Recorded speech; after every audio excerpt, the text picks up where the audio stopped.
ng ating mga Bibles. Amen. Amen. So, buksan po natin sa the book of Mark. Mark, dito na dyan. Mark. Dito na sa akin.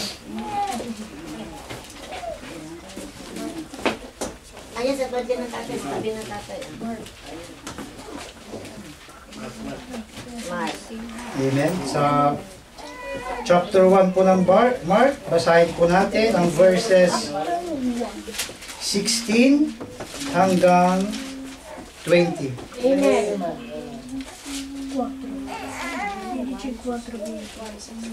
1:16 hanggang 20. Amen. So kung nandyan na po kayo lahat, sabay-sabay po natin basahin, sabay-sabay ang buong verses. Amen? Ng 16 hanggang 20. Amen? So, Mark 1:16, begin. Now as he walked by the sea of Galilee, he saw Simon and Andrew his brother casting net into the sea, for they were fishers. And Jesus said unto them, Come ye after me, and I will make you to become fishers of men. And straightway they forsook their nets and followed him. And when he had gone a little farther thence, he saw James the son of Zebedee, and John his brother, who also were at the sheep mending their nets. And straightway he called them, and they left their father Zebedee in the ship with their hired servants, and went after him. Amen. Tayo po manalangin. Ama namin Diyos, Ama na makapangyarihan sa lahat, Lord God, kami po muli ay nagpapasalamat, Panginoon, sa hapong ito na muli kami po'y mag-aaral ng iyong mga salita. Lord, gamitin niyo po ako as your mouthpiece sa hapong ito, Panginoon, as I deliver your words, Panginoon. Bigyan niyo po ako, Panginoon, ng karagdagang wisdom, Panginoon. May bahagi ko po boldly and with clarity ang inyong mga salita, Panginoon. Ganoon din ang aming mga kapatid, Panginoon. I pray that they will listen, they will be a blessing, Panginoon, sa inyong Panginoon ko.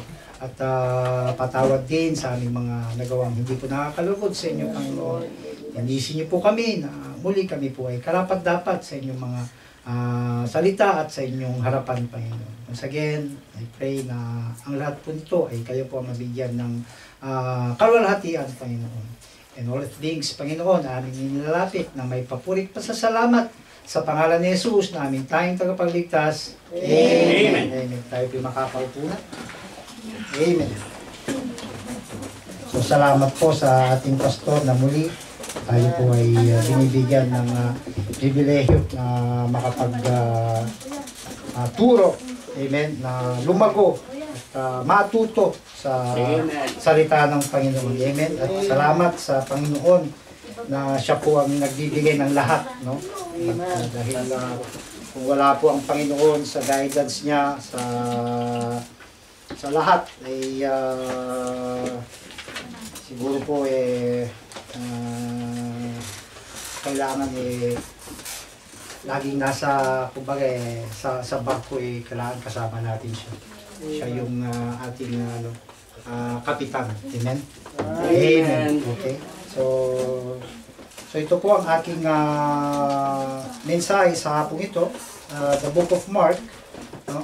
That we know that the book of Mark is one of the gospel books that was written. Amen? So we can see this and we can also see that in these books it is written yung buhay ng ating Panginoong Jesus. Siya po ay nandito pa at naipanganak at yung buhay niya, yung kanyang earthly ministry. Amen. So makikita natin dito sa book of Mark, no, na sa verses po na binasa natin ay dito po niya inumpisahan yung kanyang earthly ministry, ano. So kasi pag nag-iisa ka mahirap, no. Sa lahat ng bahay kailangan mo ng kasama, no. At yan ang ginawa ng ating Panginoon. No? So, para maumpisahan niya ang kanyang ministry, kailangan mag-imbita siya. No? Magturo siya. No? Hanggang sa ngayon, nagagawa. No? Nandyan. No? Because Jesus Christ is the role model. No? She was able to do this perfectly. No? She was able to invite his apostles. Was able to teach them, no? Yung kanyang plano kung bakit siya dumating dito sa lupa, naging tao, no? At to be able to spread, no, na ang kanyang purpose, no, dito sa lupa. Amen. So ang sabi dito sa 16, now as he walked by the Sea of Galilee, he saw Simon and Andrew his brother casting a net into the sea, for they were fishers. So mangingisda ang magkapatid na ito, si Simon and Andrew. Amen.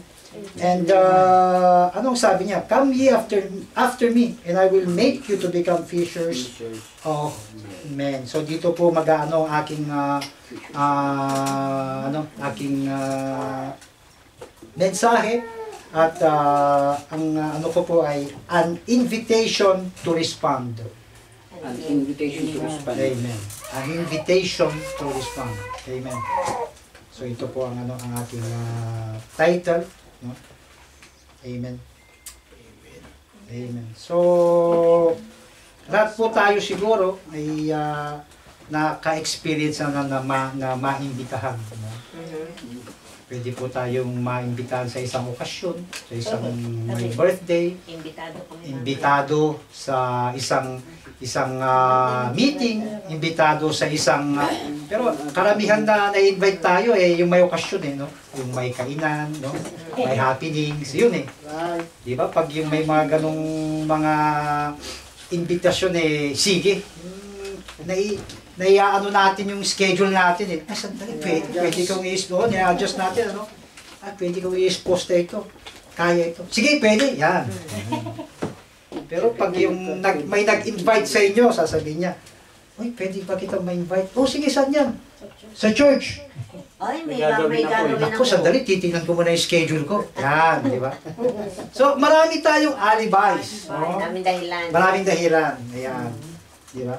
So, an invitation from Jesus from this verse, come ye after me, and I will make you to become fishers of men, means, no, to leave, abandon, no, your current lives o kung ano man ang ginagawa mo. No? So, sa atin, pag may nag-imbita sa atin, no, inaabandon na natin yung nakaschedule, pero kayang-kaya natin i-reschedule, pwede ako. Amen. Pero bakit pag ang gawain ng Panginoon, inimbita na tayo naku. Sandali. So, na-experience natin yan. Ganon din ako noon, hindi pa ako mananampalataya. No? May trabaho no? Yan. Amen. Ayun. So, not able to respond or not able to accept, no? Titignan yan. Meron tayo no? Bakit kaya, no? Mahirap i-explain, no? Ayan. But we can see that these fishermen na inimbita ng Panginoon, sabi nga sa 16, nung sinabi ng Panginoon, Simon and Andrew his brother casting a net into the sea, for they were fishers. Pero nung sabi, verse 18, and straightway they forsook their nets and followed him. No? So hindi sila nagdalawang isip, no? Iniwan nila yung ginagawa nila, sumunod agad sila sa Panginoon. No? Ayun. So may respond agad, ano? So makikita mo na ang mga taong ito is very ordinary people, no? Hindi sila yung kilala, no? Hindi sila famous, hindi sila but they were fishermen na kagaya natin, no? Ordinary people. Pero tinawag sila ng Panginoon. ang maganda dito they did not sabi, sandali Panginoon, marami pa akong marami pa akong gagawin dito, wala pa akong huli, no? Yun, di ba? Pero anong sabi? Iniiwan na nila doon. At sumunod kagad sila sa Panginoon. Amen? Amen. At ganon din sa magkapatid na si James and his brother, no? Iniwan nga nila yung tatay nila, kasama nila di ba? May mga servants pa nga sila, no? So, ang nagpapatunay na ang mga taong ito ay may sa Panginoon, may call, no? So, lahat po tayo may imbitasyon. Right. At ang lang po natin, kung paano po natin i-respond, sasagutin yung tawag na yun, no? So, yun po ang aking ang title ng aking aking mensahe. Amen. So, may key points po ako na ibibigay sa inyo. Ang una po dito is the invitation. Yan. Yun. The invitation. Ayun. Sa invitation, nandito po, magpo-focus po tayo sa verse 17, sabi. So, come ye after me. Yan. So, di ba? Come ye after me. Yun, sumunod kayo. Sumunod kayo. Ini-invite ko kayo. No? Yun. Halik kayo. Di ba? Yan. Yan ang mga kataga na binanggit ng ating Panginoon. Habang siya ay naglalakad at nakita niya yung kanyang mga disciples nga, no? At an invitation is to be with Jesus, no? And this invitation is what initiates a relationship. Diba pag inimbita tayo, lalo na pag hindi mo kilala, doon nag-uumpisa ang relationship. Amen. Doon mo makikilala yung tao. Diba? Hindi mo man siguro kilala mismo siya o baka may ginamit na inimbita ka. So, yun ang purpose, no? That's the invitation. That's the anong tawag mo doon, yung parang kuryente, no, na mag-spark na mag-uumpisa. Yung yung channel. Yung channel ng yun, emission, yan. Ayun. So pag ikaw ay nag-responde agad sa invitasyon, so diyan nag-uumpisa yung yung relationship, yung emission, yan. Dahil umuo ka na ibig sabihin nandiyan na. Okay? Yan, ayun. Amen. So, through that invitation, ayun, that will initiate the relationship. Ayan. Ayun. Parang nung nanliligaw ako kay Sister Ann. Di ba?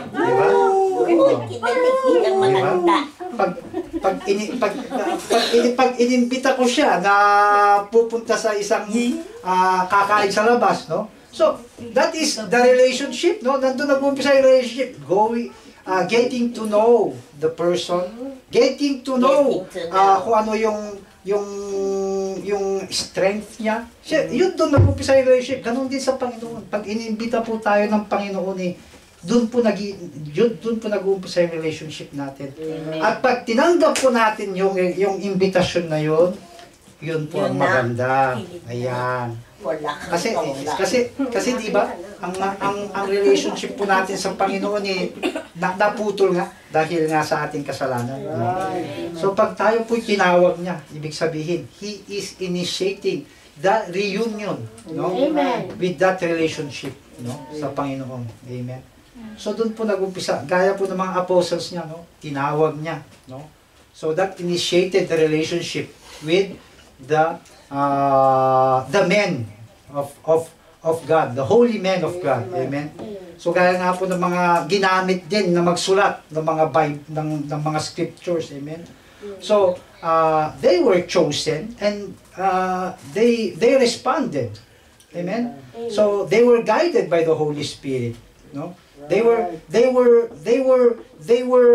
taught, no? Kung ano ang isusulat nga nila dito. Gaya nung pinag-aaralan natin sa ating Bible study, ano?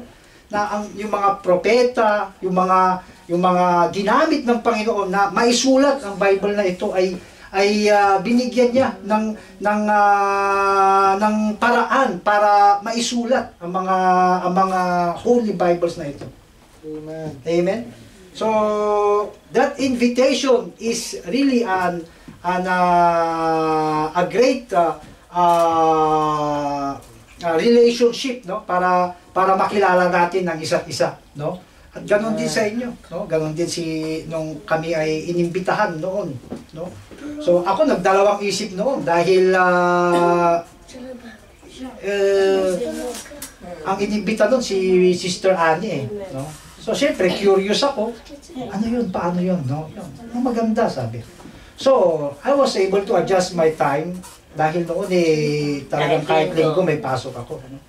So alam ni Nanay Ida at ni Brother Oscar yan, no? So when I was invited, so iba yung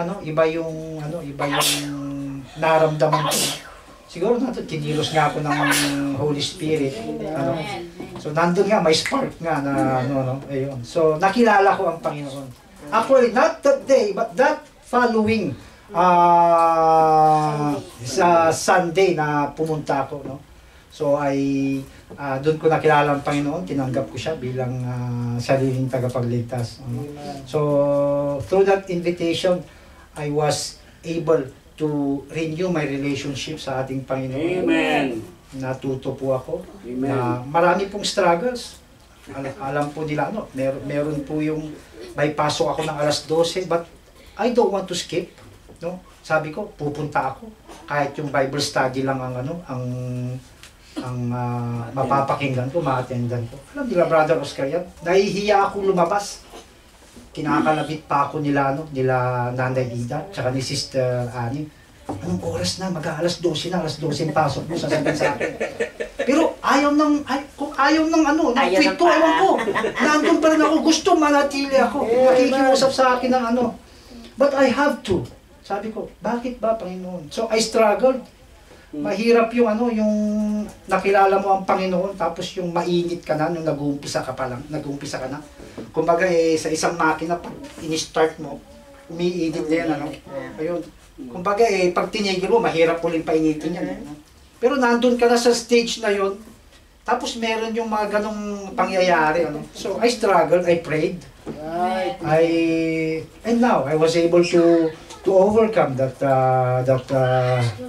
experience. Amen. And through this, nakakilala ang aking mga anak. Nakakilala ang aking papa bago siya umalis. Amen. Yun ang napakaganda doon, no? Naibahagi ko sa kanila ang salita ng Panginoon. Amen. Through that invitation. So, salamat sa nag-imbita. Salamat kay Brother Oscar, no? Kaya sa mga invites po natin, no? At mag-imbita po tayo. Right, Hindi amen. po natin ang gagawa. Ginagamit po tayo ng Panginoon. Gaya ng mga apostol na ito, inimbitahan, no? But through that invitation, no, they were able to respond immediately. Hindi ng dalawang isip. Amen. Sumunod agad sila sa Panginoon. Ganon din sa mga taong ginamit ng Panginoon na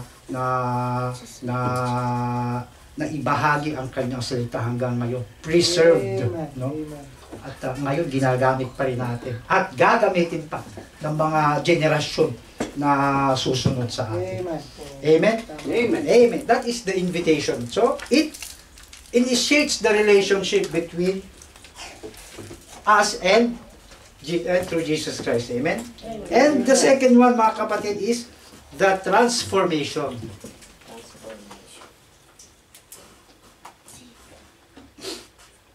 Yung transformation po dito is, nandito rin po sa verse 17, ang sabi po, and I will make you to become. Yan. I will make you to become. Yan. Fishers of Make man. it to become fishers of Diba? men.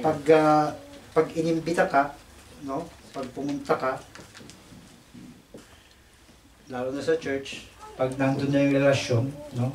So, I will make you to become, gagawin kitang maging, no? Maging ano? Ha? Yun. Na, siyempre, ang kasunod ng Panginoon. Pero, dapat gagawin ka muna niyang ano eh, fully furnished unto all good works. No? Amen. Ano yun? Yung tuturuan ka muna niya. Yan. Amen? So, kailangan matuto muna tayo. No? Ano ba yung purpose o yung plano ng Panginoon sa akin? Bakit niya ako tinawag? Ayan. Yan ang ating isipin. No? May purpose ang Panginoon eh. Kailangan alamin muna natin yung purpose na yun. Ayun. Ano ba? Panginoon. No? Kausapin natin ng Panginoon. Kausapin natin sa pagbabasa ng kanyang Biblia. Ayan. Ayun. At through this method, we will be able, no, to know Him, no? Ayan, doon natin makikilala ang ating Panginoon. Amen. Di ba? Parang pag nanliligaw ka, doon mo makikilala kung sino yung ano, no? I will make you to become my husband. Ayan, oh. I will make you to become my what? Kung anong gusto mo maging. Ayan. Doon mo siya maano eh, di ba? I will make you to become my wife. I will make you to become, ayun, no? Ayun, helpmate. Ayan. No? Yun, maging tayo. Ayan. Yun, yung relationship na yun eh. Mabubuo kayo, no? Magtutulungan kayo sa isa't isa through sa pag-aaral, no? Ayan. Amen. So, as the transformation here is, this is the spiritual change, no? And that is how Jesus taught His disciples to be a new creature, no? Dati fisherman lang sila, no? Ngayon fishers of man sila. So, ano ba ang itinuro ng Panginoon sa kanila, no? Through His parables, di ba? Makikita natin nung panahon ng ministry ng ating Panginoong Hesus eh, tinuruan niya ang kanyang mga apostles through parables. Amen. Doon niya sila. So also he also taught them also through his miracles, no? Doon nila nakita na ang Panginoon is very powerful, no? He made everything for them. Amen. At dito nga, itatransform ka ng Panginoon pag ibinigay mo yung buhay mo sa Kanya, no? Babaguhin ka niya, no? At kahit ano ka pa man, no? Kahit ikaw pa sabihin natin yung pinaka makasalanang tao, no? The vilest. Oo, the vilest, no? May kantang yun eh, di ba? Yes, I know. Yes, I know, no? Jesus' blood can make the vilest sinner clean, di ba? Ayun. So, He will transform you. He will transform anyone who responds to that invitation. Amen? So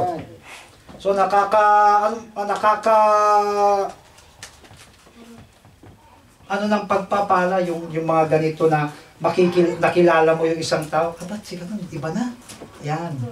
Na-transform na pala. No? But dati hindi nagsisimba. Ngayon parang makakaabot na sa lalampas pa ng langit, sabi na sa amin eh. No?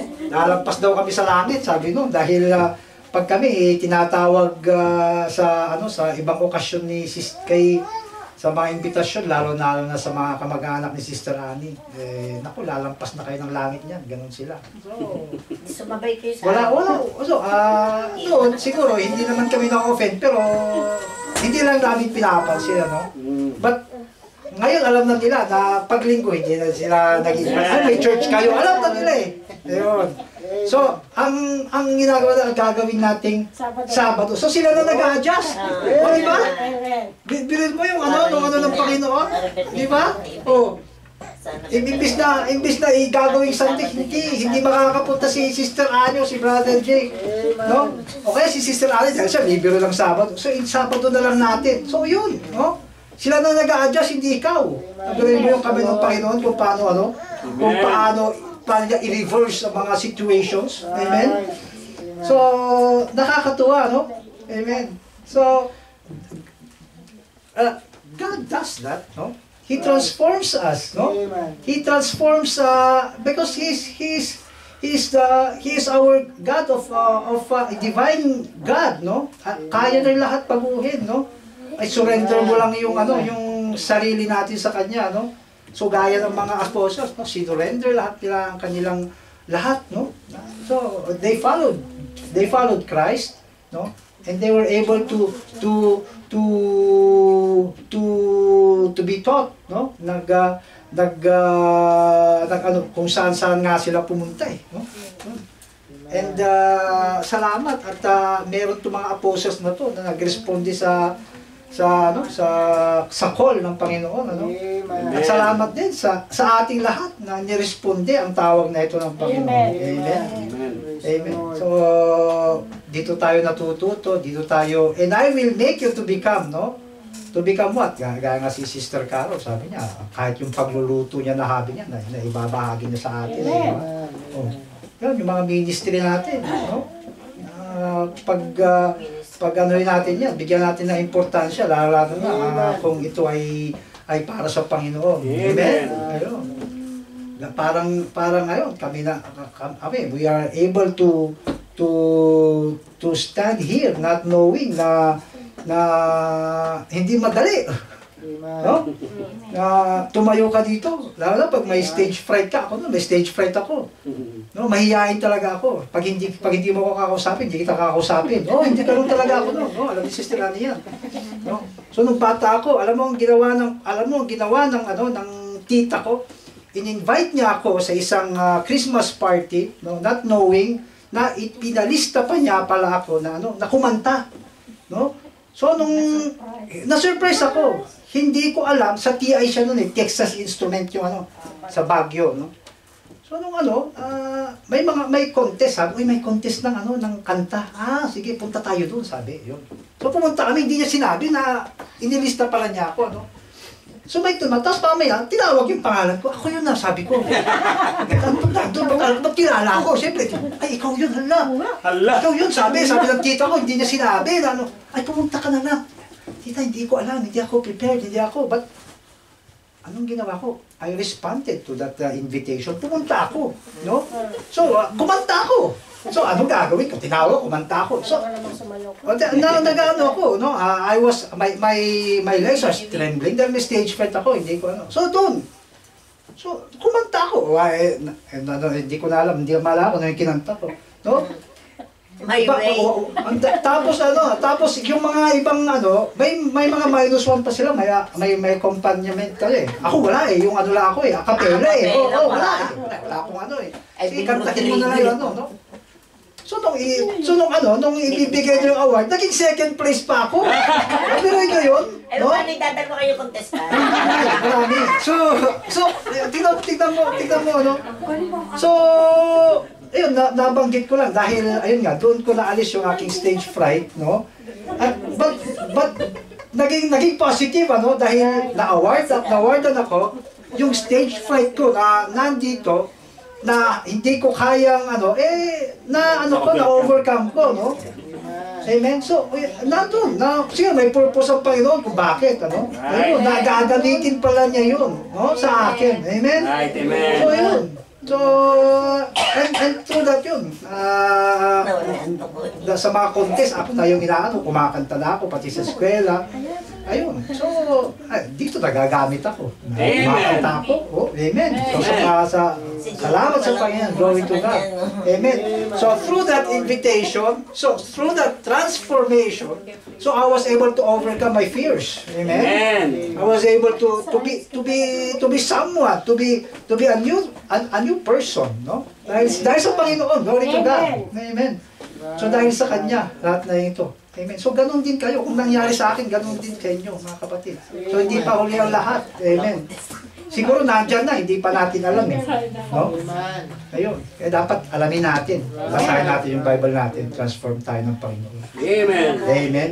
Amen. So, at sa panghuli po, sa panghuli po, the mission. The mission. And that is fishers of men. So ito po ang mission, no? Na iniwan ng Panginoon, no? na maging fishers of men. Amen. So, una, inimbita, no? Nagresponde. Nag-responde. Ayan. Pangalawa, transform. Transform. No? Ayun. Parang robot. Transform. Ayun, transform. At ngayon, nung na-transform, ito na, yung mission mo. Mission. Ayan. Going. Fishers of men ka na. Ayan. Yan, mission na. So, yun ang naging mission ng ating Panginoong Jesus. No? Amen. Kaya niya in-invite yung kanyang mga apostles, no? So, tinuruan yan pala, no? Ayun. So, the fishing where the disciples cast their nets, no, is catching people's gods to His kingdom. Amen. So, yun nga po pala. So, yun nga yung Great Commission. No? Yun pala ang purpose ng Panginoon. Yun ang mission niya. No? Kasi hindi naman kasama ng Panginoon, may time na hanggang dito na lang ako. So, tinuruan niya sila, no? And when that time arrived, no, nung pinako siya, alis siya, so yun yung mission niya, nagawa na ng Panginoon. Amen. No? So yun, iniwan niya. So hanggang ngayon, yung mission na yun, nagpapatuloy. No? Ayun. So, ang galing ng Panginoon, ano? Magpapatuloy ang mission na ito. No? Amen. So, sa ayaw at gusto mo, magpapatuloy ito. Amen. Kaya dapat yung mission na ito ay ipagpatuloy po natin. No? Amen. Sa ating mga anak na ng Diyos. Amen. So, this is our mission. No? Kaya dapat, na-invite na tayo, nandito na tayo. May relasyon na tayo sa Panginoon. No? So, ngayon, dapat i-transform tayo. No? Maging equip tayo sa salita niya. Ayun. At para tayo maging fishers of men, ay handa na tayo. Yan, di ba? Ito yung sandata natin, no? Handa na makipaglaban. Di ba? Di ba? Bago ka ma-promote na isang kailangan malaman mo muna ang mga procedures lahat, no? Ganon din. Si pastor, hindi naman natuto siya, no? Na para tumayo dito as a leader of this mission church. Amen. So he was appointed. Amen. Dahil alam niya na may tawag sa kanya, no? He was able to transform himself by through God's word. Amen. And now that mission is here, no? Malay natin may susunod na mission dito, hindi natin alam. Hindi natin alam. Pag tinawag ka ng Panginoon na kailangan handa ka, no? Hindi ka man handa, pero prepare ourselves. Amen. Gaya ng ginawa niya sa kanyang apostles, no? They were able to be trained and ayun, na-equip sila, and now their mission tinapos nila. Amen. No? The Holy Spirit guided them, no? Nung malis ang ating Panginoon when He ascended into heaven, di ba? Ayun, iniwan niya sa kanila. I will not, no? Hindi ko kayo pababayaan, sabi niya. No? The Comforter I will leave, sabi niya sa inyo, sabi niya di ba? So ang mission na to, mga kapatid, is gaya nga na rescuing people from the darkness and bringing them to the light, no, ng ating Panginoon. Amen. So Jesus' life is answering this invitation. Come after me, and I will make you to become fishers of men. So it calls us to respond immediately. Walk closely to Him, and walk closely with Him. Submit to His transforming work, and engage wholeheartedly in His mission of reaching the people. Amen. Amen. So, ang nga dito, ang mga comparison dito, so, yung disciples, sila yung mga fishers, Tapos, yung human souls, sila yung mga fish. No? Yung world, yun yung sea. No? Yun yung comparison. So, yung gospel, yun yung net. So, yung ginagamit nila. Yan, Amen. yung net. Amen? And eternal life, ano yun? yung mga nahuli nila ay inilagay na nila sa shore, no? Kung doon na nila yung yung destination. Meron na siyang aquarium o meron na siya doon na yung destination. That is the eternal life. Amen. Do you get kung paano? Amen. Bakit yung phrase ginawa, mga kapatid? Amen. So, yung disciples na fishers, sila. Tapos yung human souls, yung fish na wala. Diyan, di ba? So, yun, ang gagawin nila. So, bakit sa sea? Kasi, world eh. Yan eh. So, ang buong mundo eh, napapalibutan ng tubig, ano?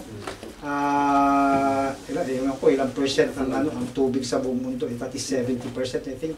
30% lang is land. Amen? Amen. So, yun, yung gospel, yun, yung net. Tapos yung eternal life, yun, yung mga nahuli nila, yun, dadalhin nila sa ano. Yun, sila ang yun ang destination nila. Amen. So, this verse is both a doorway to discipleship and a blueprint for living it out, rooted in His authority, sustained by His power, and aimed at bringing others into His saving embrace. So, ang sabi nga sa 2 Corinthians 5:17, no? If any man be in Christ, he is a new creature. Okay? Amen. Behold, all things are passed away. All things become new. Amen. So pag nasa na po tayo ng ating Panginoon, so babaguhin na po tayo lahat. Gaya po ang ginawa niya sa kanyang mga disipulo. No? Pinago niya sila. Natuto sila. They were transformed, no?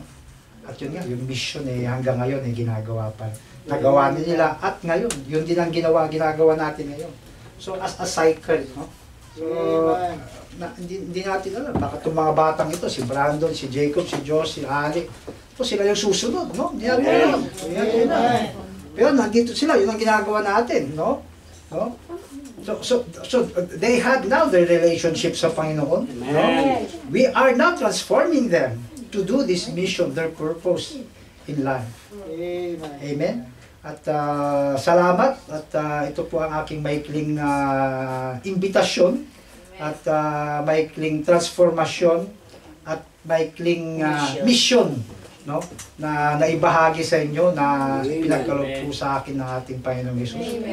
At glory to God po at tatawagin ko na po ang ating pastor para po sa invitation. Salamat po and glory to God. Amen.